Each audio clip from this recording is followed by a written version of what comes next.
Noong gabing iyon sa isang mamahaling hapunan sinubukan nilang tapakan ang aking pagkatao.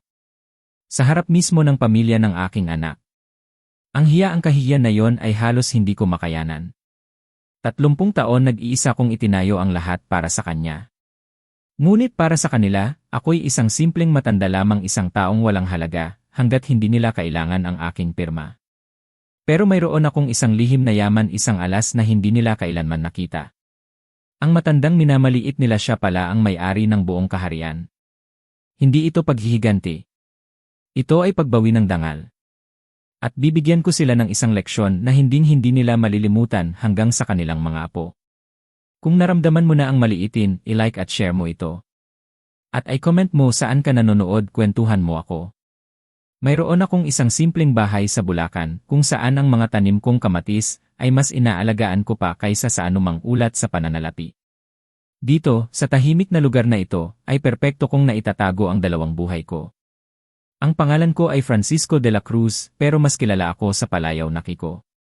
Sa loob ng 22 taon, ako ang nag-iisang may-ari ng De La Cruz Logistics, isang dambuhalang kumpanya na may halos 4,000 empleyado. Ngunit kung makikita ninyo ako sa umaga, ang makikita ninyo ay isang ordinaryong matanda. Nakasakay sa isang lumang Toyota pickup na may basag pa sa salamin na 3 taon ko nang balak ipagawa. Ang suot kong relo isang simpleng Casio. Hindi para maging kakaiba o para magmukhang mapagkumbaba. Gusto ko lang talaga ito. Nagsasabi ito ng oras. Hindi kailangan i-charge. Ano pa ba ang hahanapin mo sa isang relo? Ang kapangyarihan ay hindi laging nakikita sa kislap ng alahas o sagara ng sasakyan. Minsan, ang tunay na kapangyarihan ay nasa pagiging hindi kapansin-pansin. Ito ang aking kaligtasan. Ang aking kalasad. Ang aking munting mundo na ako lang ang nakakaalam ng tunay na laman. Ngunit ang kapayapaan na ito ay sinusubok ngayon ng isang bagay na hindi ko kayang kontrolin. Ang pag-ibig. Ang pag-ibig ng aking nag-iisang anak na si Isabel at ang lalaking dinala niya sa aming tahanan. Si Isabel, salamat sa Diyos, ay hindi naman na ang pagkahilig ko sa pagtatago. Siya ay matalino, maganda at nakuha niya ang halakhak ng kanyang yumaong ina. Ngunit sa kasamaang palad nakuha rin niya ang hilig ng kanyang ina sa mga lalaking madrama. Noong unang beses niyang dinala sa bahay si Marco Reyes, 3 Pasko na ang nakalipas, kinamayan ko siya. Tinitigan ko siya sa mata. At sa isang iglap may bumulong sa aking isipan. Ang lalaking ito hindi pa nakarinig ng salitang hindi sa buong buhay niya. Mayroon silang kakaibang kintab, ang mga taong tulad niya. Para bang ang buong mundo ay ginugol ang lahat ng oras para pakintabin sila. Hindi naman siya masamang tao. Gusto kong linawin yan. Iyon ang paulit-ulit kong sinasabi sa sarili ko. Siya ay matalino, magaling manamit at ang kanyang kumpiyansa ay kayang punuin ang isang buong silid. Pero mayroon pa ring isang bagay na hindi ko maipaliwanag. Isang pakiramdam na parang may paparating na pagbabago. Isang pagbabago na hindi ko sigurado kung handa akong harapin. Bilang isang ama, ang kaligayahan ng aking anak ang pinakamahalaga sa lahat. Nakikita ko kung paano kumikinang ang mga mata ni Isabel tuwing kasama niya si Marco. At dahil doon handa akong subukang tanggapin siya. Ngunit bilang si Kiko ang taong nagtayo ng isang imperyo mula sa wala, ang aking pakiramdam ay bihirang magkamali. Ang aking kutob. At sinasabi nito sa akin na ang lalaking ito ay magiging isang malaking pagsubok. Ramdam ko ang bigat sa aking dibdib, isang pamilyar na bigat na huli kong naramdaman maraming taon na ang nakalipas. Ito ang pakiramdam bago magbago ang lahat. Ang katahimikan bago dumating ang bagyo. Ang aking simpleng buhay, ang aking pagiging invisible, ang lahat ng ito ay nakasalalay sa isang tanong. Ang pagdating ba ni Marco ay sisira sa mga pader na maingat kong itinayo sa loob ng 22 taon? Matapos ang unang pagtatagpo namin ni Marco, bumalik ako sa tahimik na sulok ng aking silid-aklatan. Ang dilim ng gabi ay malalim na, at tanging ang mahinang ilaw mula sa aking reading lamp ang nagbibigay liwanag. Hawak ko ang isang tasa ng kape, hindi mainit, hindi rin malamig. Saktong-sakto. Tulad ng aking pag-iisip. Ang aking kutob, ang lumang pakiramdam ng isang veteranong negosyante, ay nagsabi sa akin na si Marco ay isang uri ng tao na hindi pa nakakaranas ng pagtanggi. May kakaibang tikas siya. Isang hangin ng kumpiyansa na halos sumasayaw sa paligid niya. Para bang ang mundo ay laging sumasang-ayon sa bawat galaw niya. Ngunit ang kutob hindi laging sapat. Bilang isang ama kailangan kong masiguro. Walang ama ang gugustuhin na makita ang kanyang anak na masaktan. Lalo na ang nag-iisang anak ko, si Isabel, na ang pagmamahal ay ang pinakamaliwanag na ilaw sa aking buhay. Kaya gumawa ako ng ilang pagtatanong. Hindi sa paraan ng isang nag-aalalang ama na nagtatanong sa mga kaibigan, kundi sa paraan ng isang may-ari ng isang malaking kumpanya na may kakayahang bumunot ng impormasyon nang hindi nakikita. Discreet. Tahimik. Walang bakas. Pinadaan ko si Marco sa aming internal vetting process. Hinimay ko ang bawat detalye ng kanyang buhay profesional. Ang kanyang mga nakaraang kumpanya, ang kanyang mga accomplishments, ang kanyang record. Ayoko ng pagtatago. Gusto ko ng katotohanan. Umupo ako sa aking leather chair habang binabasa ang mga ulat. Ang mga numero. Mga graphs. Nagulat ako. Hindi ko inaasahan. Ang kanyang mga credentials ay solid. Hindi lang basta-basta. Ang kanyang mga instinct matalas. Nakita ko ang potential. Ang kakayahan. Ang raw talent. Si Marco Reyes ay hindi lang isang magandang mukha. Siya ay may pinag-aralan. May kakayahan. May angking talino. Ito ay lumikha ng isang kakaibang kalagayan sa aking puso. Bilang isang ama, nalulugod ako. Nalulugod na ang pinili ng aking anak ay hindi lang isang gwapong lalaki. Siya ay matalino. Ngunit bilang si Kiko ang negosyante, naroon pa rin ang pag-aalinlangan. Ang kanyang galing ay malinaw. Ngunit ang kanyang karakter, iyon ang hindi pa nasusubok. Hindi pa ito nakikita sa ilalim ng matinding pressure. Ang aking anak na si Isabel, nakita ko sa kanyang mga mata ang lalim ng pag-ibig niya kay Marco.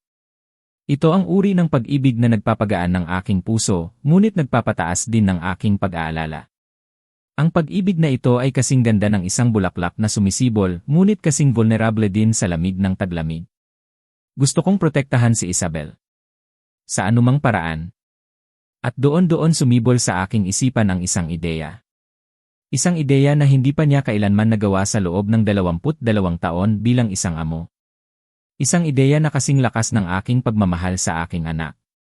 Kasing baliwan ng aking pagiging mapagmahal na ama. Gagawa ako ng isang pagkakataon. Isang pagkakataon para kay Marco at para sa akin. Isang pagkakataon para makita ko ang tunay niyang kulay. Ang tunay na laman. Kapag nabigyan siya ng kapangyarihan. Kapag nasa kanya ang lahat. Kaya ipinasa ko ang aking desisyon sa aking mga pinagkakatiwalaang tao. Nagsimula silang kumilos ng tahimik. May isang prestihiyosong headhunting firm ang inarkila. Isang board panel ang inorganisa. Ang lahat ay mukhang lehitimo. Si Marco hindi niya alam. Akala niya hinahanap siya dahil sa kanyang galing. Ang kanyang sariling merito. At sa totoo lang, karamihan doon ay totoo. Hindi ako nambola. Ako lang ang nagpaisi ng pinto. Isang gabi, matapos kong ayusin ang lahat, tinawag ko si Isabel. Nasa kusina kami. Amoy lutong adobo pa mula sa tanghalian. Ang aming munting kusina na kasing init ng aming pagmamahalan. Umupo siya sa counter na may hawak na isang mug ng salabat, paborito niya. Ang kanyang mukha ay maliwanag, puno ng buhay. Anak, sabi ko, may gusto akong sabihin sa'yo. Mabilis kong ikinuwento ang aking plano. Kung paano ko inilagay si Marco bilang C ng De La Cruz Logistics. Ang kanyang reaksyon hindi ko kailanman malilimutan. Unang dumating ang gulat. Ang kanyang mga mata ay lumaki. Pagkatapos ay ang pagkamangha. At sa huli ang tawa. Isang tunay na tawa na puno ng pagmamahal at pagkabaliw. Buhay. Sabi niya habang umiiling-iling. Ay, Papa. Naiintindihan mo ba na ito ay mismong kaganapan sa isang teleserye? Nagtawanan kami pareho. Ngunit sa likod ng aking tawa ay isang seryosong pag-isip. Mas gusto kong isipin ito, anak, sagot ko, bilang isang madiskarteng pagpaplano para sa pamilya. Tinitigan niya ako. Ang tingin na yon, alam ng bawat ama kung anong tingin yon. Ang tingin na nagsasabing, mahal kita pero baliw ka rin. Alam ko na ang aking plano ay may malaking panganib. Ang paglalagay ng isang taong hindi ko lubos na kilala sa pinakamataas na posisyon ng aking imperyo ay isang malaking sugal. Ngunit may bumulong sa akin. Isang boses na nagsasabing kailangan kong malaman. Kailangan kong lubos na malaman kung sino si Marco Reyes. Kung karapat-dapat ba siya sa aking anak. Kung karapat-dapat ba siya sa tiwala. Ang aking plano ay hindi lang para kay Isabel. Hindi lang para kay Marco. Ito ay para din sa akin. Para sa kapayapaan ng aking isipan. Sa huli ang pagmamahal ng isang ama ay isang komplikadong bagay. Maaari kang itulak nito sa mga hangganan na hindi mo inaakala. At ngayon nasa gitna na ako ng isang laro na ako mismo ang nagsimula. Isang laro na ang tanging premyo ay ang kapayapaan ng aking puso at ang kaligayahan ng aking anak. Pero sa bawat laro may panalo at talo. At hindi ko pa alam kung saan kami pupunta. Ito ay isang simula. Isang napakapanganib na simula. Makikita ba ng aking plano ang tunay na Marco o ito kaya ang magiging simula ng isang pagbagsak na hindi ko na kayang pigilan? Lumipas ang 14 na buwan. 14 na buwan ng isang kakaibang kapayapaan. Sa aking munting bahay sa Bulacan, sa gitna ng aking mga kamatis na unti-unting namumunga, nararamdaman ko ang pulso ng aking imperyo. Hindi sa pamamagitan ng direktang pamamahala, kundi sa pamamagitan ng mga ulat at numero na tahimik na dumarating sa aking tableta tuwing umaga. Sa panahong iyon, si Marco ay namahala ng napakagaling. Higit pa sa aking inaasahan, sa totoo lang. Ang kanyang desisyon na i-restructure ang aming distribution chain sa Visayas ay nagresulta sa pagtitipid ng halos 240 milyong piso bawat taon. Ginawa niya iyon nang walang anumang pagtuturo mula sa akin. Nakita niya ang problema, bumuo ng solusyon, at iniharap ito sa board bago ko pa man nalaman na may issue pala. Ito ay isang katotohanan na sabay na nagbibigay sa akin ng kasiyahan at, aminin ko, kaunting inis. Kasiyahan dahil napatunayan na may mata sa pagpili ng lalaki ang aking anak. Inis dahil hindi pa ako handang aminin na siya ay mas may galing kaysa sa inakala ko. Ngunit sa gitna ng lahat ng ito, mayroon pa ring isang bagay na hindi ko kayang kontrolin. Ang aking pamilya. Ang aking buhay ay naging isang maayos na daloy. Ang aking mga umaga ay puno ng pag-aalaga sa aking hardin. Ang aking mga hapon ay inilalaan sa pagbabasa ng mga libro at minsan, pagtingin sa mga pinansyal na ulat na nagpapabilis ng tibok ng aking puso. Ang mga gabi ay tahimik. Payapa. Lagi kong nararamdaman ang pagiging konektado sa aking kumpanya, sa aking mga empleyado, kahit na nasa likod lang ako. Isang anino sa likod ng kurtina. Ito ang paraan ko ng pagpapatakbo. Ito ang paraan ko ng pamumuhay. Ang pagkontrol ng hindi nakikita. Ngunit ang katahimikan na iyon, ang kapayapaan na iyon ay biglang nagambala. Isang Huwebes ng gabi sa buwan ng Marso. Ang hangin ay malamig. Ang amoy ng sariwang lupa mula sa aking hardin ay pumapasok sa bintana. Nakaupo ako sa aking paboritong silya nagbabasa ng isang lumang libro. Nagring ang aking telepono. Si Marco. Ang kanyang boses ay tulad ng dati. Mainit. Magalang. May kaunting pagpapanggap. Ang uri ng boses ng mga batang executives na iniisip na nakikipag-usap sila sa isang simpleng matanda. Papaki ko, sabi niya, at sa pagkakataong ito, may kakaibang tono sa kanyang boses. Isang maliit na pause. Isang bagay na hindi karaniwan. Gusto ko pong imbitahan kayo sa hapunan para makilala ng maayos ang aking mga magulang. Nariyan sila sa Manila sa weekend na ito. Sa totoo lang po, matagal na nilang tinatanong ang tungkol sa inyo. Ang mga huling salita ang mga salitang iyon. Matagal na nilang tinatanong ang tungkol sa inyo. May bumaliktad sa aking tiyan. Hindi ito isang alarma sa eksaktong kahulugan ng salita. Hindi. Mas katulad ito ng pakiramdam na nakarinig ka ng isang pamilyar na salita, ngunit hindi mo matukoy kung saan mo ito unang narinig. Isang ugong. Isang maliit na dagundong sa ilalim ng aking balat. Tinatanong nila ako ang tanong ko, sinisikap kong panatilihin kalmado ang aking boses. Opo, sabi niya. At doon na naman ang pause. Mas matagal ng kaunti kaysa sa normal. Alam niyo na po ang mga magulang. Gusto nilang malaman kung sino ang napangasawa ng kanilang anak.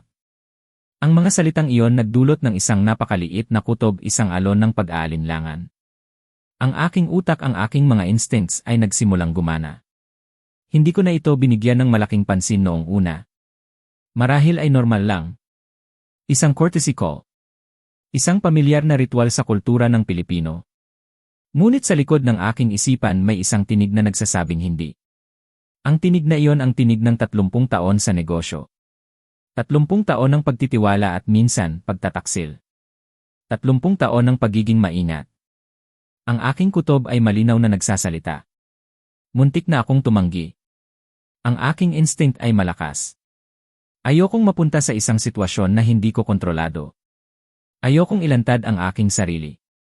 Ngunit may isang bahagi sa akin, ang bahagi na gumugol ng 30 taon sa pagbuo ng lahat mula sa wala. Ang bahagi na nasubukan at lumabas na mas malakas. Ang bahagi na iyon ay hindi tumatakbo mula sa mga kutob. Lumalapit ito ng dahan-dahan na ang mga kamay ay nasa bulsa. Sige, sabi ko. Sabihin mo kung saan. Sa mga sandaling iyon, nararamdaman ko ang paglipat ng hangin. Ang kapayapaan na aking pinahalagahan ay unti-unting nawawala. Ngayon, isang bagong kabanata ang nagsisimula. Isang kabanata na puno ng pag-aalinlangan at posibleng mga pagsubok. Hindi ito basta-basta hapunan. Ramdam ko. Hindi. Ano kaya ang naghihintay sa akin sa gabing iyon? Anong lihim kaya ang bumabalot sa imbitasyon na ito? Ang aking puso ay handa sa anumang mangyayari. Ang aking isipan ay nagpaplano na. Ang aking kutob ay hindi nagkakamali. Ang gabing iyon ay malamig. Ngunit ang loob ko ay parang pinaghalong yelo at apoy. Minaneho ko ang aking lumang Toyota pickup sa abalang lansangan ng Makati. Ang mga naglalakihang gusali ay sumasalubong sa aking paningin, puno ng ilaw. Ngunit ang mga matatayog na iyon ay tila walang epekto sa akin. Naramdaman ko ang bawat detalye ng aking sinusuot.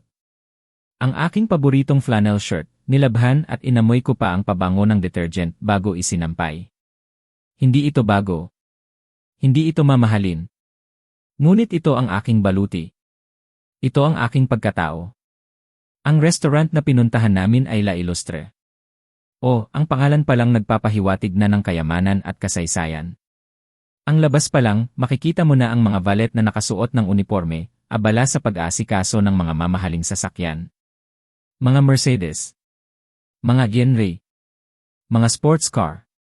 Ang aking pickup parang isang alikabok lamang sa gitna ng mga bituin. Pero hindi ko ininda. Hindi ko kailanman ininda ang ganoong bagay. Pumasok ako sa loob. Ang hangin ibang-iba. Mabango. Amoy alak at mamahaling pagkain. May mahinang tugtog ng piano sa isang sulok. Ang mga ilaw malalambot. Walang nakasulat na presyo sa menu. Alam ko ang mga lugar na ganito. Mga lugar kung saan ang presyo ay hindi na kailangang tingnan. Kung saan ang halaga ay nakikita sa bawat detalye. Sa bawat pilak na kubyertos. Sa bawat kristal na baso. Doon ko nakita si Marco. Naghihintay siya sa akin sa mismong pintuan. Bagong gupit. Ang kanyang buhok ay maayos na maayos. Ang kanyang suit jacket alam kong mas mahal pa yon kaysa sa unang kotse na nabili ko. Ngunit ang kanyang mga mata sa kabila ng lahat ng kislap ay may kakaibang kinang. Papaki ko. Bati niya may ngiti sa labi. Ang ganda ng dating nyo. Tinitigan niya ang aking flannel shirt. Inaasahan ko na may bahid ng pagdududa sa kanyang mata. Ngunit sa totoo lang, sa kanyang kapanipaniwalang katapatan, hindi siya kumurap. Hindi man lang. Iyon ay isang magandang punto para kay Marco. Mukha akong tao na nakahanap ng parking, sagot ko. Tumawa siya. Malakas. Taos puso. Pero hindi ako tumawa. Ang isip ko ay abala sa pagmamasid. Bawat galaw. Bawat tingin. Bawat salita. Pumasok kami. Inihatid niya ako sa aming table. Doon, nakaupo na sina Arturo at Norma Reyes. Ang kanilang presensya ay tila nagpapuno sa buong espasyo. Si Arturo, matangkad, may maayos na tindig. Si Norma, eleganteng-elegante, ang kanyang mga alahas ay kumikinang sa ilalim ng dim na ilaw. Sa aking karanasan, ang mga taong may ginawang mali ay laging nag-o-overcorrect kapag nakikipagkita sa'yo. Masyado silang mainit. Masyado silang welcome. Ang ngiti ay nauuna pa sa kanilang mga mata. Tumayo si Arturo. Lumakad palapit sa akin.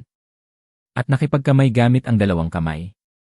Ang double-handed shake ay may dalawang ibig sabihin. Sa aking karanasan, maaaring ito ay napakabait. O napaka-calculating. At sa gabing iyon ang aking kutob ay nagsasabi sa akin na ito ay pangalawa. Francisco, sabi niya, marami kaming naririnig tungkol sa inyo. Mangyaring umupo. Umupo. Si Norma naman hinawakan ang aking braso. Mahinahon. Ngunit ang kanyang tingin ay bumaba sa aking flannel shirt. Napakakomportable ng inyong hitsura, sabi niya. Iyon ang kanilang mamahaling paraan ng pagsasabi na napansin niya ang aking damit. At na naitala niya ito. Sa ilalim ng kategoryang hindi banta. Mabuti. Iyon ang gusto ko. Umupo kami. Nag-order. At nagsimula ang maliit na pag-uusap. Ang small talk. Ang pabalat bunga. Maingat na binanggit ni Marco ang tungkol sa kumpanya. Gaya ng dati. Pinananatili niyang malabo ang mga detalye. Bilang paggalang sa profesionalismo, sa aking palagay. At nakita ko ang kanyang kakayahan. Ang kanyang pagiging maingat. Balita ko, mayroon kayong maliit na lupa sa Bulacan, tanong ni Arturo, tila interesado. Binanggit ni Isabel. Opo, sagot ko. Nagtanim ako ng kamatis doon. Tumango siya. Ang tango ng isang tao na tumigil na sa pakikinig. Ang tango ng isang tao na naghihintay lang ng pagkakataon. Tiniis ko ang lahat ng iyon. Bawat minuto. Ramdam ko ang pag-igting sa hangin. Ang mga salita ay tila lumulutang sa pagitan namin. May isang laro na ginaganap. At ako ay naghihintay lang ng tamang sandali. 40 minuto ang lumipas. Sa pagitan ng aming main course at ng sandali na nagsimula akong mag-isip na baka inakala ko lang ang lahat. Biglang inabot ni Arturo Reyes ang bulsa sa loob ng kanyang blazer. Kinuha niya ang isang sobre. Kulay cream. Makapal. Hindi ito uri ng sobre na mabibili mo sa isang tindahan. Hindi. Ito ay espesyal. Maingat niya itong inilagay sa mesa. Sa harap ko. May pagkabigla. May intensyon. Ang paraan niya ng paglagay ay para ipaalam sa akin na ang nasa loob ay may malaking kahulugan. Pinagkrus niya ang kanyang mga kamay. Si Norma kinuha ang kanyang baso ng alak. Tila naghihintay. At si Marco, ito ang bahagi na paulit-ulit na bumabalik sa aking isipan. Si Marco ay tumingin lang sa kanyang plato. Hindi niya ako tiningnan. Hindi niya tiningnan ang kanyang ama. Tumingin lamang siya sa kanyang kinakain na tila ba may utang sa kanya. Doon ko naramdaman. Ang aking dibdib ay biglang nanlamig. Isang pamilyar na pakiramdam. Ang hudyat ng pagbabalik ng nakaraan. 22 taon ng pagtatayo. 22 taon ng katahimikan. 22 taon ng paniniwala na ang nangyari kay Ricardo Vargas ay nakabaon na sa lupa. Kung saan ko siya inilagay. Ngunit narito siya muli. Sa pamamagitan ng isang sobre. Pinulot ko ang baso ng tubig ko. Dahan-dahan akong uminom. Arturo, sabi ko, inilapag ang baso ng mahinahon. Bago ko buksan iyan, sa palagay ko, dapat may malaman ka tungkol sa akin. Ngumiti siya. Kalmado. Kumpiyansa. Ang ngiti ng isang lalaking naniniwala na hawak niya ang lahat ng baraha. Nakikinig ako, sabi niya. Lumapit ako. Bahagyang umusog. Hindi ako kailanman upo sa isang mesa na hindi ko pa nababaliktad. Ang sobre ay nakatayo sa pagitan namin. Tulad ng isang granada na nakuha na ang pin. At walang sinuman sa mesa na yon, hindi si Arturo, hindi si Norma, at maging si Marco ang nakakaalam kung sino sa amin ang may hawak pa ng pin. Ano kaya ang nasa loob ng sobre at paano ko kaya ito haharapin? Ang laro ay nagsisimula na. At ako ay handa na. Ang sobre na kulay cream nakatayo sa pagitan namin. Sa mamahaling kahoy na mesa ng La Ilustre. Sa ilalim ng malalambot na ilaw. Ngunit para sa aking mga mata, ito ay hindi isang sobre. Ito ay isang granada. Nakuha na ang pin. Handa nang sumabog. Ang laro ay nagsisimula na. At ang buong laro, huwag kayong magkamali, ay nakasalalay sa kung sino ang unang kukurap. Si Arturo Reyes, ramdam ko ang kanyang paghahanda. Ramdam ko ang kanyang kumpiyansa. Malamang matagal na niyang pinaghandaan ang gabing ito. Ang pinili niyang restaurant. Ang perpektong timing. Ang sobre na kulay cream, inilagay ng maingat. Ito ay isang koreografiya. Isang maingat na inayos na sayaw. At ang koreografiya ay gagana lamang kung ang kausap mo ay susunod sa mga hakbang na itinakda mo. Ngunit ako si Kiko, wala akong balak sumayaw. Sa halip na kunin ang sobre o magpakita ng anumang reaksyon, dahan-dahan kong kinuha ang aking tinidor. Pinutol ang aking stick. Hindi ako nagmadali.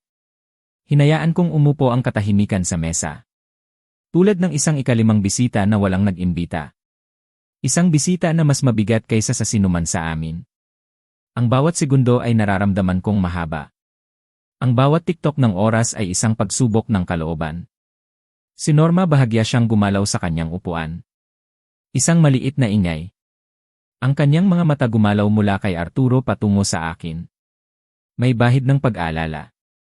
Si Arturo naman, ang kanyang ngiti, ang kanyang kumpiyansa, nagkaroon ng maliit na bitak sa kaliwang sulok ng kanyang labi.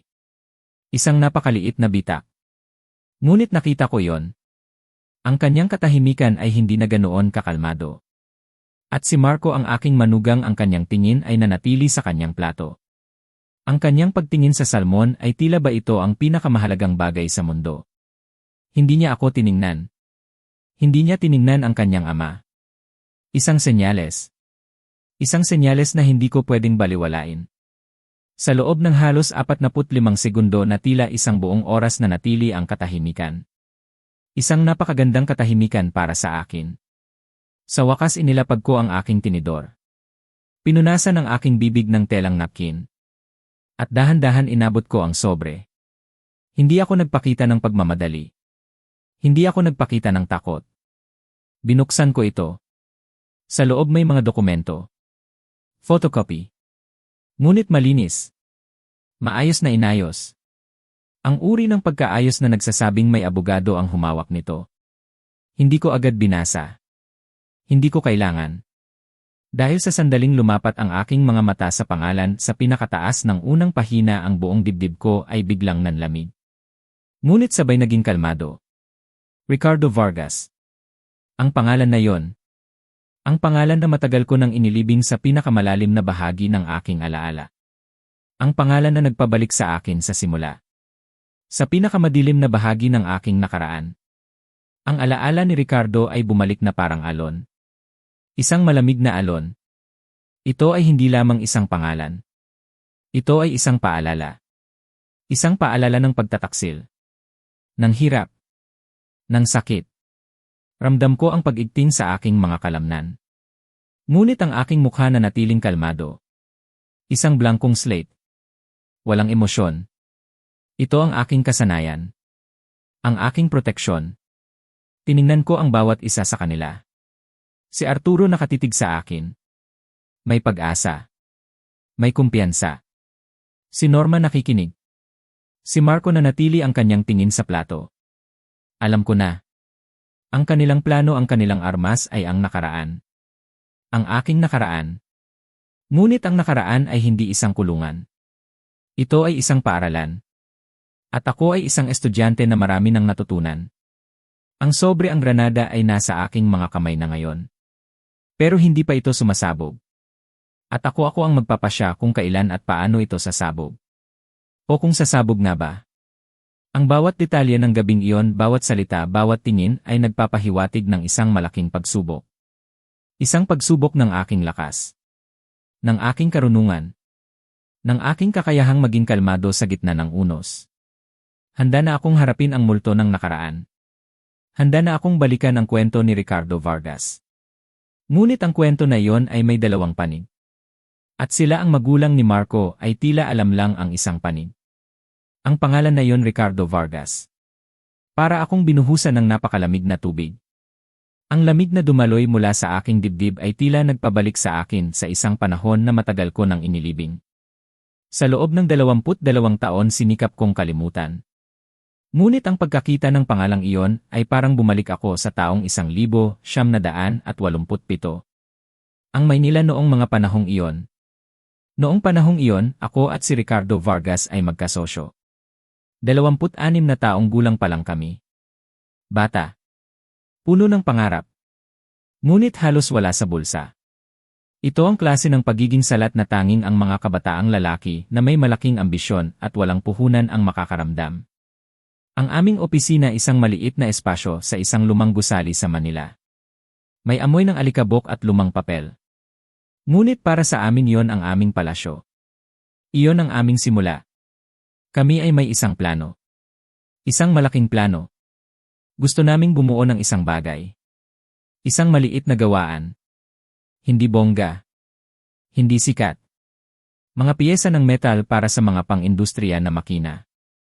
Ang uri ng negosyo na hindi gumagawa ng headline, ngunit nagpapatakbo sa mundo. Magkasama naming itinayo iyon sa loob ng 4 na taon. Ang mga gabing halos hindi kami natutulog. Ang mga mumurahing pagkain na pinagsasaluhan namin. Ang bawat tagumpay maliit man o malaki ay isang selebrasyon. Ang pagtitiwala ay mas matibay pa sa anumang bakal na hinuhubog namin. Para sa akin si Ricardo ay hindi lang kasosyo. Siya ay kaibigan. Kapatid. Ang taong kasama kong nangangarap. Ngunit sa loob din ng 4 na taon na yon mayroon akong mga senyales na binaliwala. Maliliit na detalye. Hindi ganoon kalaki. Ngunit naroon. Parang isang maliit na ingay sa likod ng utak ko na pilit kong pinatahimik. Minsan, may kaunting discrepancy sa mga financial reports. May mga kliyente na biglang nawawala. Ngunit laging may paliwanag si Ricardo. Laging may magandang dahilan. At ako dahil sa aking pagtitiwala pinaniwalaan ko siya. Ang pakiramdam na may mali ay tulad ng isang kagat ng langgam. Maliit lang sa simula. Ngunit unti-unti nararamdaman mo ang hapdi. Si Ricardo kumukuha siya ng paunti-unti.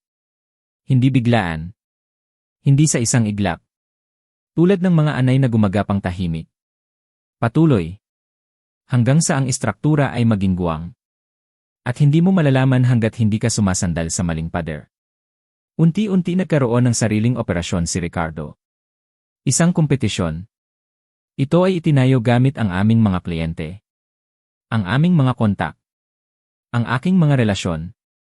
Lahat mula sa aming pinagsamahan. Para akong kinukuyog ng mga anay. Ang bawat detalye, ang bawat piraso ng pagtataksil ay dahan-dahang lumalabas sa liwanag. Nang malaman ko ang lahat hindi ako sumigaw. Hindi ako nagwala. Sa halip ng lamig ang buong katawan ko. At naging napakatahimik ko. Isang tahimik na nakakatakot. Ang galit na naramdaman ko ay hindi yung galit na nagpapabagsak ng mga gamit. Hindi. Ito ay isang galit na malamig. Isang galit na nagpapatakbo sa utak ko ng napakametodiko.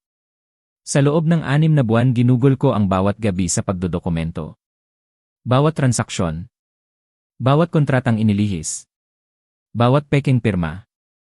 Ang aking opisina naging isang silid ng pagtatrabaho. Puno ng papel. Puno ng ebidensya. Ang bawat dokumento ay isang patunay. Isang piraso ng katotohanan. Ang pagod ang pighati, ang pagtataksil ay naging aking gasolina. Kailangan kong gawin ito. Hindi lang para sa akin, kundi para sa hustisya. Nang sa wakas naging makapal na ang aking file, sapat na para tapusin si Ricardo sa 17 iba't ibang paraan. Umupo ako sa tapat ni Ricardo Vargas. Sa mismong maliit na opisina sa Manila kung saan nagsimula ang aming pangarap. Ang katahimikan ay mabigat. Alam niyang alam ko na. Tinitigan ko siya sa mata. Walang galit sa aking boses. Walang put. Tanging ang lamig ng katotohanan. At binigyan ko siya ng isang pagpipilian. Lumayo ka. Burahin mo ang iyong kompetisyon. Isuko ang iyong mga bahagi sa De La Cruz Logistics. At maglaho ka. O dadalhin ko ang lahat ng ebidensya na ito sa piskal. At gugugulin mo ang susunod na dekada sa pagpapaliwanag sa isang hurado. Sa isang korte. Sa publiko. Si Ricardo Vargas pinili niyang maglaho. Lumabas siya ng opisina. At doon natapos ang aming pagsasama. Ang aking kaibigan. Ang aking kasosyo. Ang taong pinagkatiwalaan ko ng buong puso. Mag-isa kong itinayo ang lahat muli. At doon ako sumumpa sa aking sarili. Hindi na ako muling magtitiwala sa sinumang kasosyo. Ang aral na yon ay kumapit sa akin. Naging bahagi ng aking pagkatao. Ang pangalan na Vargas sa De La Cruz Logistics ay iniwan ko. Hindi dahil sa magandang alaala. Kundi bilang isang paalala. Isang paalala sa akin ng presyo ng pagtitiwala. Ang hindi ko alam ang wala akong paraan para malaman ay mayroon si Ricardo Vargas na isang nakababatang kapatid. 15 taon ang agwat nila. Isang batang lalaki na marahil ay 11 taong gulang pa lamang nang mangyari ang lahat ng ito. Isang batang lalaki na lumaki sa pakikinig sa isang panig ng kwento mula sa isang nasirang tao. Isang taong hindi kailanman inamin ang tunay niyang ginawa. Isang batang lalaki na ang pangalan ay Arturo. Tiningnan ko ang mga dokumento. Pagkatapos tiningnan ko si Arturo. Nakatitig siya sa akin na may matinding titig. Isang taong matagal nang naghihintay sa mismong sandali na ito. Narito na naman ang nakaraan. Isang baluktot na bersyon ng nakaraan. Naramdaman ko ang lamig. Ngunit ang aking kalooban ay nanatiling matatag. Alam kong may kailangan akong gawin. Hindi lang para sa akin, kundi para sa katotohanan. Ang multo ni Ricardo Vargas ay bumalik. Ngunit sa pagkakataong ito, hindi na ako ang bata na madaling mabulag ng pagtitiwala. Hindi. Ako na si Kiko. Ang nagtayo ng lahat. Ang hindi na kailanman muling magpapalinlang. Ngayon kailangan kong sabihin ang aking bersyon ng kwento. Ang tunay na kwento. At ang kwento na yon ay magbabago sa lahat. Nakatitig ako kay Arturo. Ang kanyang ngiti na natiling nakaukit sa kanyang mukha. Isang ngiti na puno ng pagtitiwala. Isang ngiti na nagsasabing hawak niya ang lahat. Ang kanyang mga mata kumikinang sa ilalim ng dim na ilaw ng La Ilustre. Tila naghihintay ng aking reaksyon. Arturo, sabi ko, ang aking boses ay kalmado. Walang anumang bahid ng pagkabigla o takot. Saan mo nakuha ang mga ito? Hindi ako nagtanong kung ano ang laman ng sobre. Hindi. Nagtanong ako kung saan niya nakuha. Ang tanong na yon ay may ibang bigat. Si Ricardo nagtago siya ng mga records, sabi ni Arturo. Kanyang sariling records. Lahat ng ginawa mo sa kanya, Francisco. Bawat banta. Bawat ultimatum. Ang paraan kung paano mo siya pinilit umalis sa kumpanyang itinayo niya. Alam niya. Hindi niya nakalimutan. Sa kanyang boses mayroong halo ng galit. Ng sakit. Ng pagkamuhi. Tumango ako ng dahan-dahan. Bawat galaw ay sinasadya. Bawat galaw ay may kasamang pag-isip. At gaano katagal mo na itong hawak, tanong ko? Sapat na ang tagal, sagot niya. May pagmamalaki sa kanyang boses. Namaya pa si Ricardo, 4 na taon na ang nakalipas. Cancer sa baga. Namatay siyang walang-wala, Francisco. Walang-wala. Dahil sa kinuha mo sa kanya. Doon ito lumabas. Ang pinakamalalim na ugat ng lahat ng ito. Ang pighati. Ang sakit ng isang kapatid. Ito ang damdamin na nagpapatahimik sa akin. Naramdaman ko yon.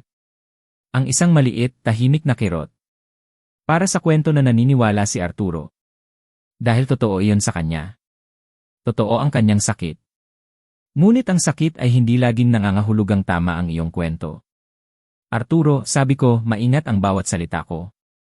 Ikinalulungkot ko ang nangyari sa iyong kapatid. Hindi ko kailangan ng iyong pakikiramay. Matigas ang kanyang boses. Alam ko. Anong gusto mo? Lumapit siya. Tumingin sa akin ng diretsyo sa mata. Ang kanyang kumpiyansa ay bumalik na naman. Gusto kong mag-resign ka, sabi niya. Tahimik. Mula sa anumang papel na ginagampanan mo pa sa De La Cruz Logistics. Gusto ko ng isang formal na pinansyal na settlement. Ang halaga ay nasa sobre. Babayaran sa aking pamilya bilang restitution sa nawala kay Ricardo. At gusto kong magawa ito bago pa man madawit ang pangalan ng aking anak sa anumang susunod na mangyayari. Humigit kumulang 300 milyong piso. Iyon ang nakasulat sa isang bahagi ng sobre. Isang malaking halaga. Isang halaga na para sa kanya ay hustisya. At doon sa sandaling iyon sa wakas si Marco ay nag-angat ng tingin mula sa kanyang plato. Ang nakita ko sa kanyang mukha ay hindi ko kailanman malilimutan. Hindi ito mukha ng isang kasabwat. Hindi. Ito ay mukha ng isang lalaki na nakarinig ng isang bagay na hindi niya lubos na inihanda ang sarili para pakinggan ng malakas. Namula ang kanyang panga. Ang kanyang mga mata lumipat mula sa kanyang ama patungo sa akin at pabalik na may partikular na pagkabigla. Tulad ng isang taong sinabihan na hapunan lang ito at ngayon ay napagtanto na hindi ito kasta-basta hapunan. Sinimulan ni Marco. Marco. Ang boses ni Arturo ay parang isang pintong isinara. Isinara ni Marco ang kanyang bibig. Maingat kong naitala ang palitan na yon. Ang bawat detalye. Ito ay mahalaga. Gaano katagal mo na itong alam, direkta kong tanong kay Marco. Binuksan niya ang kanyang bibig. Isinara muli. Tumingin sa kanyang ama. Marco, sabi ko, mas malambing ngayon. Ikaw ang tinatanong ko, hindi siya. Bumuntong hininga siya. Kinuskos ang likod ng kanyang leg. Alam ko po na may nakaraan ang ating mga pamilya, sabi niya. Sinabi po ni Papa sa akin noong maging seryoso kami ni Isabel. Sinabi niya na may utang na kailangan bayaran. At ang pagiging malapit ko sa inyo ay huminto siya. Isang pagkakataon ang sabi ko. Hindi siya sumagot. At ang kanyang hindi pagsagot ay sapat ng sagot. Si Norma, pinili niya ang sandaling ito upang ilagay ang kanyang kamay sa aking kamay. May init. Isang init na gawa-gawa. Isang init na halos gusto kong tingnan kung may resibo. Francisco, hindi kailangan na maging hindi ka nais-nais ang lahat ng ito, sabi niya. Pamilya na tayo ngayon. Ito ay tungkol sa pagtama ng mga bagay-bagay. Tiningnan ko ang kanyang kamay sa aking kamay. Tiningnan ko ang kanyang mukha. Tiningnan ko ang ngiti na handa at naghihintay bago pa man ako pumasok sa pintuan. Norma, sabi ko, may kaunting kabaitan sa aking boses. Kailangan mong marinig ang susunod na bahagi na ito ng napakalinaw. Dahil ito ang tungkol sa isang lalaking gumagawa nito sa loob ng 30 taon. Hindi ka papasok sa isang silid na tulad nito na walang dala. Hindi.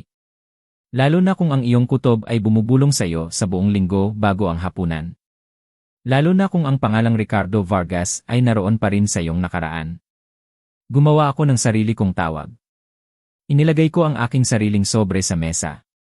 Mas maliit. Puti. Mukhang walang halaga. Hindi kumpleto ang mga records ni Ricardo, sabi ko. Alin, sa palagay ko, ay makatwiran. Dahil ang isang lalaking gumagawa ng maling salaysay ay may tendensyang itago lamang ang mga pahina na sumusuporta sa kanyang bersyon. Ang mga mata ni Arturo bumaba sa aking sobre. Ang hawak ko dito, patuloy ko, ay ang original na bank records mula sa aming joint account sa pagitan ng 1,989 at 1,991. Ang mga pattern ng pagwi-withdraw. Ang mga wire transfer sa isang shell company na nakarehistro sa pangalan ng asawa ni Ricardo bago siya magpakasal. Ang mga korespondensya, kabilang ang 3 email kung saan malinaw na tinalakay ni Ricardo ang kanyang plano na kopyahin ang aming listahan ng kliyente at maglunsad ng isang kompetisyon gamit ang aming infrastruktura. Mayroon din akong isang sworn affidavit mula sa isang ginoo na nagngangalang Yi Santos. Kanyang accountant noon. 71 taong gulang. Lubos na malusog. At lubos na handang magpatunay sa kung ano ang kanyang pinroseso sa ilalim ng tagubilin ni Ricardo. Ang mukha ni Arturo nagbago. Ang kanyang pasensya. Ang kanyang kumpiyansa. Wala na. Sa halip na roon ang isang bagay na hilaw. Isang bagay na sa ilalim ng galit ay halos parang pighati. Sinira mo siya, sabi niya. Ang kanyang boses na wala na ang tono ng hapunan. Sinira niya ang kanyang sarili, sabi ko. At pagkatapos kinukwento niya sa iyo ang isang kwento na nagpahintulot sa kanya na mamatay na pakiramdam na biktima sa halip na kung ano siya talaga. Binantaan mo siya. Pinilit mo siya. Binigyan ko siya ng isang pagpipilian, sabi ko. Ang parehong pagpipilian na ibibigay ng batas sa kanya maliban sa mas kaunting pampublikong kahihiyan. Ang ginawa niya sa pagpipilian na yon ay ganap na sa kanya. Tumayo si Arturo. Hindi nang dramatiko. Kundi isang mabagal na pagtayo ng isang lalaking nagpasya ang kanyang mga binti bago pa man makahabol ang kanyang utak. Hinawakan ni Norma ang kanyang braso. Umupo ka, Arturo, sabi ko ng mahinahon. Mangyaring dahil hindi pa tapos ang usapang ito. At ang bahagi na natitira, ang bahagi na talagang mahalaga ay tungkol sa iyong anak. Sa mga sandaling iyon sa wakas nakita ko ang isang bagay sa kanyang mukha na hindi pagkabigla o pagpapanggap o ang nakasanayang kumpiyansa ng isang lalaking lumaki na umaasa na ang mundo ay ayusin ang sarili sa paligid niya. Nakita ko ang isang bagay na kapansin-pansin na parang kahihiyan. Si Marco, tiningnan niya ako. Ang kanyang mukha ay puno ng katanungan. Ng pag-aalinlangan. Ang aking sandali ay narito na. Hindi lang para ilantad ang katotohanan, kundi para ituro ang isang aral. Isang aral na matagal ko nang natutunan. Paano kaya tatanggapin ni Marco ang lahat ng ito at ano kaya ang magiging papel niya sa laro na ito? Ang tunay na laban ay magsisimula na ngayon. Marco, sabi ko, ang aking boses ay malumanay. Ngunit sa likod ng lambing na iyon ay ang bigat ng katotohanan na malapit nang lumabas. Kailangan kong sabihin sa iyo ang isang bagay at kailangan mong pakinggan ako na parang ako lang si Kiko. Hindi ang iyong biyenan. Hindi isang matandang lalaki na nakasuot ng flannel. Kundi si Kiko lamang. Ang mga salita ko ay parang bulong lamang sa gitna ng mamahaling ingay ng restaurant. Ngunit sa silid na iyon ramdam kong narinig ng lahat. Si Marco tumango siya. Bahagya. Halos hindi mahahalata. Ngunit tumango siya. Ang kanyang mga mata punong-puno ng pag-aalinlangan. Nang pagkalito. Lumapit ako. Bahagya akong umusog sa aking upuan. Ang distansya sa pagitan namin ay tila nagiging mas maikli. Alam ko kung sino ka, sabi ko. Alam ko na bago ka pa man pumasok sa pintuan ng aking anak. Bago pa man siya makasagot biglang may lumitaw sa gilid ng aming mesa. Ang waiter. Isang batang lalaki na may ngiti sa labi. Gusto po ba ninyong mag-dessert? Tanong niya, masigla ang kanyang boses. Lahat kaming apat na patingin sa kanya. Ang katahimikan ay biglang naging mas matindi. Ang kanyang ngiti ay unti-unting nawala. Dahan-dahan siyang umatras. Hindi na nagtanong. Ngayon wala nang makakapigil sa akin. Marco, sabi ko, ang aking boses ay bumalik sa kalmado, ngunit matatag na tono. Ano ang nalalaman mo tungkol sa kung paano mo nakuha ang iyong trabaho? Bahagya siyang umayos ng upo. Ang reflex ng isang CA. Ang otomatikong pag-ipon ng composure. Nakita ko na ito ng maraming beses sa mga boardroom sa loob ng mahigit isang taon. Na-headhunt po ako, sabi niya. Executive search firm. Nag-interview po ako sa board. Ito po ay isang competitive process. Tama, sang-ayon ako. Ganap na lehitimo. Ang iyong mga numero ay malakas. Ang iyong mga instinct ay mahusay. Gusto kong panatilihin mo ang bahaging iyon dahil ito ay totoo at ito ay mahalaga. Tinitigan niya ako. May pagkalito sa kanyang mga mata. Ano po ang ibig ninyong sabihin na panatilihin ko ang bahaging iyon? Ang ibig kong sabihin, sabi ko ng dahan-dahan, ang bawat salita ay may bigat, ang search firm na nag-headhunt sa iyo ay kinontrata ko. Ang board na in-interview mo ay nagre-report sa akin. Ang posisyon na iyong hinawakan sa loob ng 14 na buwan ang posisyon na may corner office sa ika-19 na palapag at ang car allowance at ang sweldo na alam ko dahil ako ang nag-apruba ay umiiral sa loob ng isang kumpanya na ako ang nagmamay-ari ng buo. Nagmamay-ari sa loob ng 22 taon. Ang kanyang kunot noo ay lumalim.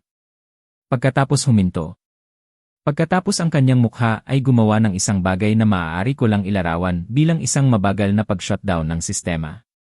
Tulad ng isang computer na binigyan ng impormasyon na hindi nito maintindihan at huminto na lang sa pagproseso. Ang inyong sinimulan niya. Francisco de la Cruz, sabi ko, founder at nag-isang may-ari ng De La Cruz Logistics. Ang Vargas sa pangalan ay kay Ricardo. Iningatan ko ito dahil itinayo ko ang kumpanyang ito sa aral na itinuro niya sa akin. At ayoko itong kalimutan. Ikaw Marco, pinatakbo mo ang aking kumpanya. Nag-report ka sa aking mga executives. Pinirmahan mo ang aking mga kontrata. Nakaupo ka sa isang silya na ako mismo ang naglagay sa iyo. Ganap na katahimikan. Si Arturo nakabalik na pala sa kanyang upuan sa isang punto. Hindi ko napansin kung kailan. Para siyang isang taong nanonood ng isang gusali na ginugol niya ng maraming taon sa pagtatayo na dahan-dahang bumagsak bawat palapag. Bakit, tanong ni Marco? Ang kanyang boses mas bata kaysa sa kanyang intensyon. Wala na ang polished boardroom tone. Simpleng isang lalaki na nagtatanong ng totoo. Bakit mo po ginawa yon? Si Norma gumawa ng isang tunog na nasa pagitan ng paghingal at pagtawa. Kaya pala ito ay isang uri ng pagsubok.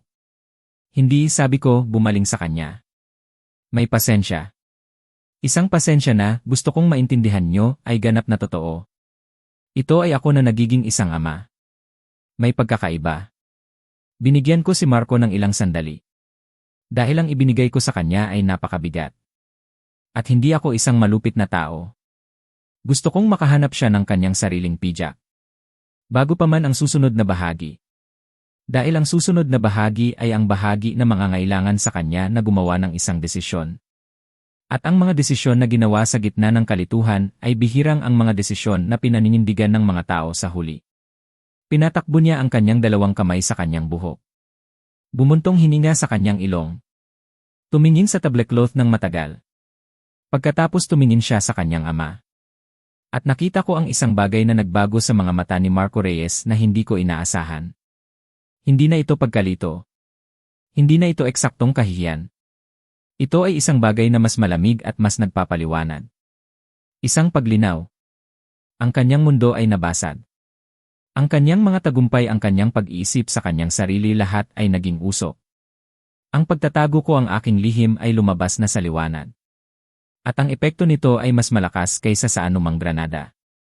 Si Marco, nararamdaman ko ang bigat ng katotohanan na bumagsak sa kanya. Ang kanyang pagkatao ay sumasailalim sa isang matinding pagsubok. Ngayon kailangan niyang pumili. At ang kanyang pagpili ay magdedetermina ng lahat. Hindi lang para sa kanya, kundi para sa aming lahat. Ano kaya ang magiging desisyon ni Marco sa gitna ng lahat ng kaguluhan na ito? Ang aking mga salita, ang mga katotohanan na binitawan ko, ay parang malalakas na tunog na umalingaw sa mamahaling silid kainan.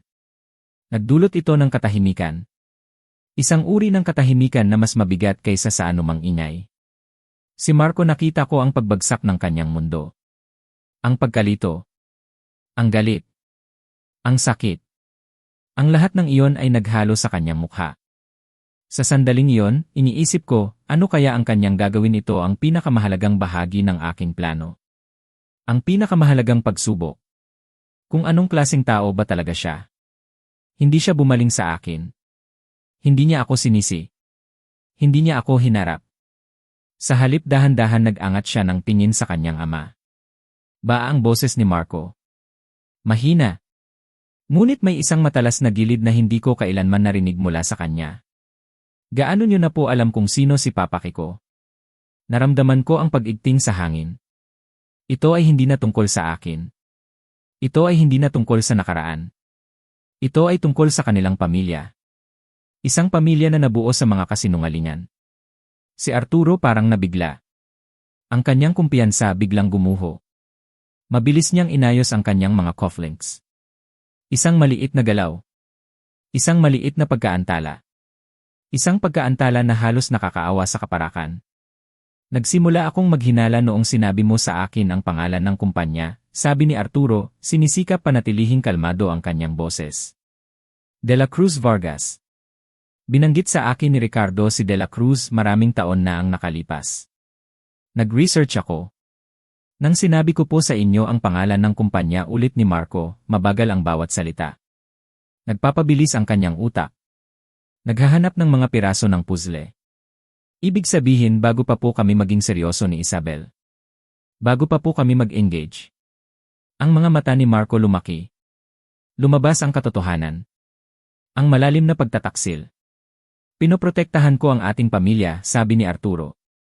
Nagbabago ang kanyang tono. May halong depensa. Pinosisyon niyo po ako, sabi ni Marco. Ang kanyang mga salita ay patad. Tumpak. Tulad ng pagbabasa mula sa isang dokumento. Nalaman niyo po kung sino ang pinagtatrabahuhan ko at nakita niyo po ang isang pagkakataon. Hinayaan niyo po akong mahalin si Isabel. Hinikayat niyo po ito dahil inakala niyo po na ako ang inyong susi. Ang inyong daan papasok. Ang bawat salita ni Marco ay isang suntok kay Arturo. At sa akin ang bawat salita ay nagpapakita ng kanyang pagiging tao. Ang kanyang prinsipyo. Si Norma, inabot ang kamay ng kanyang anak. Anak, ang tiyuhin mong si Ricardo karapat-dapat. Huwag po. Mabilis na hinatak ni Marco ang kanyang kamay. Ang kanyang boses matalim. Huwag niyo pong babanggitin si Ricardo ngayon. Nanatili akong tahimik. Hindi ako gumalaw. Dahil ang nangyayari sa kabila ng mesa ay wala nang kinalaman sa akin. Wala na. Ito ay tungkol sa isang binatang nakikita ang kanyang ama ng malinaw. Marahil sa unang pagkakataon. At ang pinakatamang gawin sa sandaling iyon ay wala. Sinubukan ni Arturo ang ibang anggulo. Ang anggulo ng isang ama. Ang anggulo na lumalabas kapag nabigo ang lohika. Lahat ng ginawa ko, Marco, ay para sa pamilyang ito. Ang taong iyon kinuha niya ang lahat mula sa iyong tiyuhin mula sa ating pamilya. Sa wakas, nasa posisyon ka na. Upang ano ang boses ni Marco ay nabasag sa isang salita. At pagkatapos tumigas agad. Ang paraan ng pagtibay ng boses ng mga kabataang lalaki kapag tumatanggi silang hayaan ang emosyon na tapusin ang isang pangungusap. Tulungan kayong mangikil sa aking biyenan, gamitin ang pamilya ng aking asawa para ayusin ang isang 30 taong galit sa isang kwento na batay sa kung ano ang inilagay lang ni Papa Kiko sa mesa na ito ay hindi pala totoo. Si Arturo walang sagot doon. Ang kanyang mukha ay gumuho. Pinulot ko muli ang aking baso ng tubig. Upang bigyan ang aking mga kamay ng isang bagay na pagkaabalahan. Pagkatapos ng mahabang katahimikan, bumaling si Marco sa akin. Ang kanyang mukha ay kalmado na ngayon. May pagkasadya. Nakilala ko yon. Iyon ang mukha na isinusuot niya kapag papasok sa mga mahihirap na board meeting. Iyon, napagtanto ko na may tahimik na pagmamalaki na itinago ko sa aking sarili ay ang mukha ng isang si. Papa Kiko, may utang po akong tawad sa inyo, sabi niya. Wala ka ng utang, sagot ko. Hindi mo alam. Alam ko po na may mali sa gabing ito at dumating pa rin ako, sabi niya. Umupo ako sa mesa na ito habang inilalagay ng aking ama ang sobre na yon sa harap niyo at tumingin lang ako sa aking plato. Hindi po iyon ang gusto kong maging. Tinitigan ko siya ng matagal. May paghanga. May pag-unawa. Hindi, sabi ko. Hindi nga. At ang katotohanan na alam mo yon ay eksaktong dahilan kung bakit may trabaho ka pa rin sa Lunes ng umaga. Isang bagay ang gumalaw sa kanyang mukha. Relief. Sinusubukang maging marangal. Para naman sa'yo, Arturo, sabi ko, bumaling sa kanya. Nag-angat siya ng kanyang baba. Ang huling tindig ng isang lalaking natalo at hindi pa tapos magkunwari. Ang mga dokumento na dinala mo ngayong gabi, sabi ko, tumango sa sobre na kulay cream na nakalagay pa rin sa mesa, ay hindi kumpleto. Nakakapanlin lang. At sa konteksto ng aking iprinesenta sa tabi ng mga ito ay ganap na walang epekto sa akin. Gusto kong malaman mo yon. Gusto kong maintindihan mo na dumating ka dito ngayong gabi na may pinaniniwalaan mong armas at lumabas na ito ay isang litrato lamang ng isang armas. Walang sinabi si Arturo. Ang kanyang panga gumagana. Ngunit walang tunog na lumalabas. Hindi ko ipagpapatuloy ang anumang legal na kaso laban sa iyo, patuloy ko. Hindi dahil sa hindi ko kaya kundi dahil si Ricardo ay iyong kapatid. At ang kalungkutan ay nagpapagawa sa tao ng mga bagay na hindi gagawin ng kanilang buong bersyon ng sarili. Naiintindihan ko yon. Lubos akong nagsisisi kung paano niya ikinuwento sa iyo ang kwentong iyon. At ikinalulungkot ko na ginugol mo ng maraming taon sa pagdadala nito. Ang mga mata ni Norma basa. Nakatingin siya sa tablecloth. Halos naawa ako sa kanya. Halos. Ngunit kailangan mong marinig ang susunod na bahagi na ito, sabi ko ng malinaw, dahil isang beses ko lang ito sasabihin. Lumapit ako. Si Marco siya ang CEO ng aking kumpanya. Si Isabel ay aking anak. At simula sa kanyang ika-negatibo 25 kaarawan 3 buwan na ang nakakaraan, ay isang majority shareholder sa parehong kumpanya. Ang iyong anak nagpakasal sa isang bagay na ginugol mo ng maraming taon sa pagsubok na kunan ng bahagi. At ang tanging dahilan kung bakit ang lahat ng iyon ay nananatili para sa kanya at sa pamamagitan nito, para sa iyong pamilya ay dahil kakapakita lang niya sa akin sa loob ng 10 minuto na hindi siya ikaw. Ang katahimikan na sumunod sa pangungusap na iyon ay ang pinakamahal na katahimikan na kailanman ay nabili ko.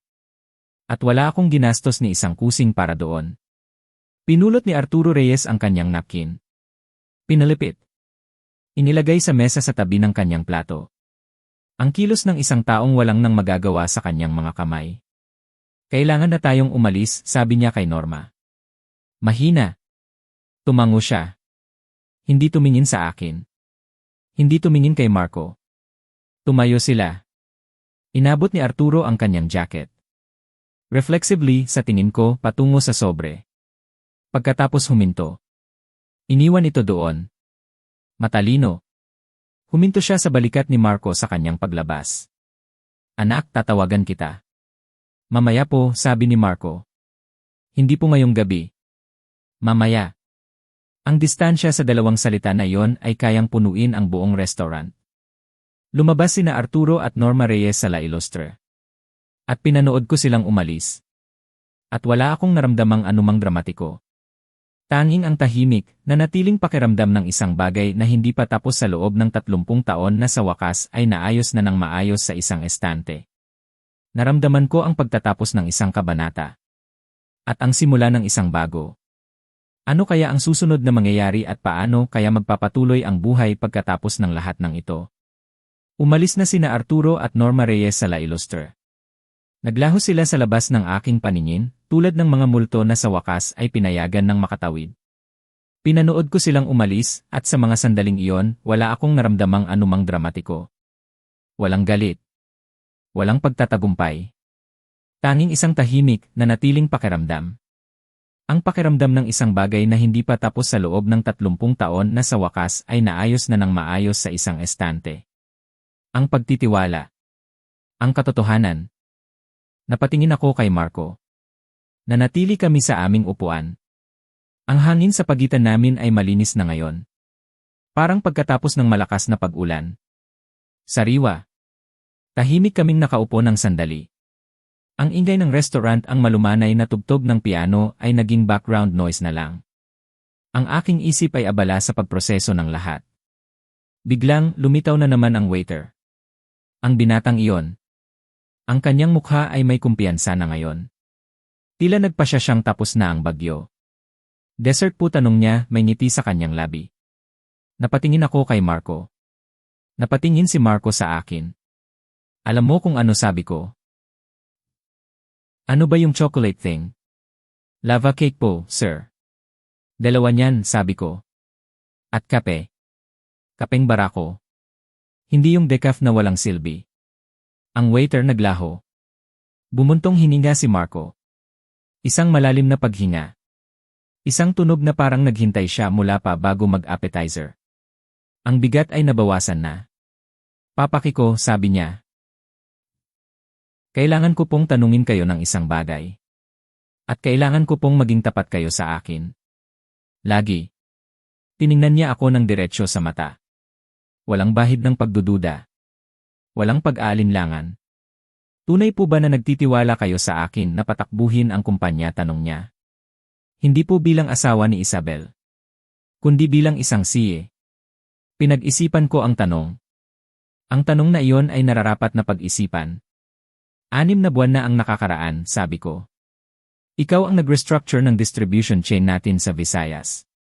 At nakatipid tayo ng halos 240 milyong piso bawat taon. Ang kanyang mga mata na natiling nakatitig sa akin. Naghihintay. Ginawa mo yon nang hindi hinihingi, patuloy ko. Nakita mo ang problema.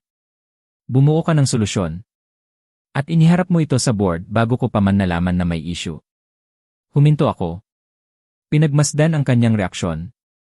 Kaya. Nagtitiwala ako sa'yo. Tumango siya ng dahan-dahan. Pinoproseso ang bawat salita ko. Ang kanyang mukha ay nagpakita ng isang pahiwatig ng ginhawa. Isang ginhawa na pilit niyang pinananatiling marangal. Pero idinagdag ko. Nag-angat siya ng tingin. Sa Lunes ng umaga tayo ni Marco ay magkakaroon ng isang maayos na pag-uusap. Hindi bilang biyanan at manugang. Hindi bilang may-ari at siye. Kundi 2 lalaki. Ang aking boses ay kalmado. Ngunit may diin. Isang matapat na pag-uusap tungkol sa kung ano ang alam nating pareho. At kung paano tayo usad. Wala nang lihim. Wala nang misteryo sa flannel shirt. Ang gilid ng kanyang labi kumilos. Isang maliit na ngiti. Hindi niyo po talaga ititigil ang pagsusuot ng flannel shirt, no po, tanong niya. Ang flannel shirt ay hindi negotiable, sabi ko ng matatag. Tumawa siya. Isang tunay na tawa. Isang tunay na tawa na unang beses kong narinig mula sa kanya buong gabi. Ang tunog na iyon ay nagpainit sa aking puso. Dumating ang lava cakes. Kinain namin. Ang chocolate ay napakasarap. Talagang napakasarap. Gumawa ako ng mental note na magbigay ng malaking tip sa waiter paglabas.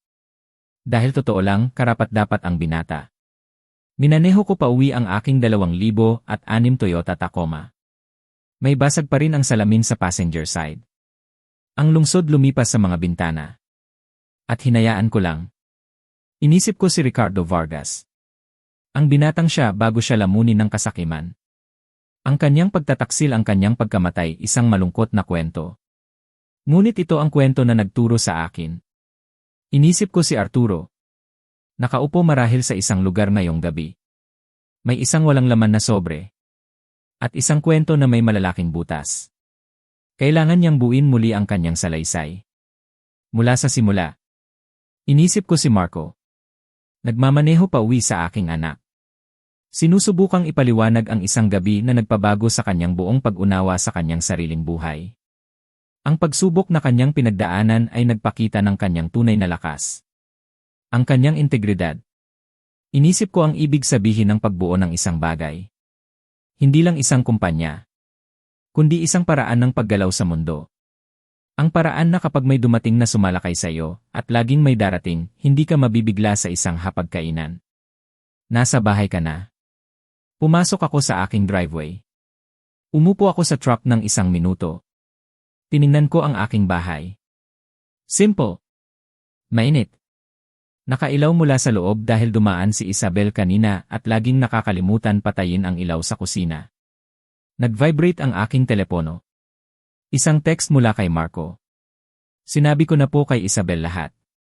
Sabi niya, imposible raw po kayo. At mahal na mahal ka niya. Sabi niya rin, nakakahiya raw po ang flannel shirt at sumasang-ayon siya sa akin. Ngumiti ako sa aking telepono sa dilim at nag-type. Sabihin mo sa kanya, ang flannel shirt ang nagtayo ng kanyang mana. Isinilid ko ang telepono sa bulsa, bumaba sa truck, at lumakad patungo sa aking pinto. Sa kung saan man sa syudad, si Arturo Reyes ay nakaupo. May walang laman na sobre. At isang kwento na may malalaking butas. Umuwi ako sa aking mga kamatis. Ang ibang lalaki ay nagtatayo ng imperyo para patunayan ang isang bagay. Ako, si Kiko, ay nagtayo ng akin para protektahan ang isang bagay. May pagkakaiba. At ngayong gabi, sa wakas, naintindihan ng lahat sa mesa yon.